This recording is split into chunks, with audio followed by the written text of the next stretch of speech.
Hello बच्चों, let's read the question first. A woman had several miscarriages. Her doctor suspected that a hormonal insufficiency was causing the lining of the uterus to break down, as it does during menstruation, terminating her pregnancies. Treatment with which of the following might help her remain pregnant? Oxytocin, follicle stimulating hormone, luteinizing hormone और prolactin. हमें यहाँ पे question में बोला गया एक women थी जिसके बहुत ज़्यादा मिसकैरेज हो रहे थे। उसके डॉक्टर ने ये सस्पेक्ट किया कि उसके अंदर किसी हार्मोन की कमी है, जिसकी वजह से जो उसकी यूट्रस की लाइनिंग है वो बार बार ब्रेक डाउन हो रही थी, जैसे मेंस्ट्रुएशन में होती है, जिसकी वजह से उसकी प्रेगनेंसी टर्मिनेट होती जा रही थी। तो इनमें से कौन सा हार्मोन है? Oxytocin, follicle stimulating hormone, luteinizing hormone या फिर प्रोलैक्टिन, जिसकी मदद से वो डॉक्टर हेल्प कर सकता है इस वुमन को। यहाँ पे की कॉन्सेप्ट यूज किया जाएगा वेरियस हॉर्मोन्स का जो कि प्रेगनेंसी या फिर मेंस्ट्रुएशन के टाइम पर रिलीज होते हैं। तो फीमेल बॉडी के अंदर मेंस्ट्रुअल साइकिल के टाइम पर या प्रेगनेंसी के टाइम पर वेरियस हॉर्मोन्स रिलीज होते हैं। इनमें से सबसे ज्यादा इंपॉर्टेंट होते हैं एस्ट्रोजन एंड प्रोजेस्टेरॉन। ये दोनों के दोनों ही रिलीज किए जाते हैं बाय कॉर्पस ल्यूटियम इनको रिलीज करता है।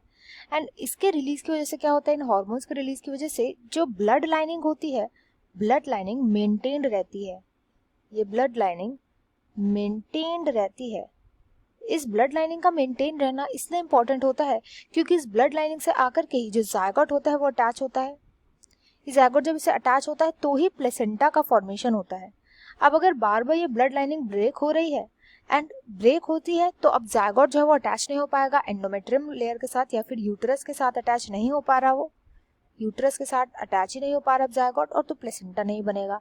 इसलिए इस लेडी का बार बार मिसकैरेज हो रहा है। तो डॉक्टर इसको डायरेक्टली एस्ट्रोजन या प्रोजेस्टेरॉन भी प्रोवाइड कर सकता था, but they are not in the option. अब हम एक एक करके बाकी सभी हॉर्मोन्स के क्या क्या फंक्शन है उनको स्टडी करते हैं।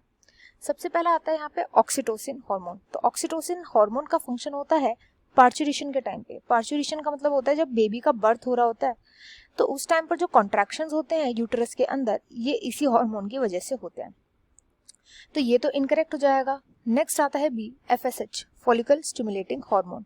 एफएसएच के जो फंक्शन होते हैं वो होते हैं कि ये ओवरीज को स्टिमुलेट करती है कि ओवरीज रिलीज करे टू रिलीज एग को रिलीज करने के लिए ये ओवरीज को स्टिमुलेट करता है एफएसएच।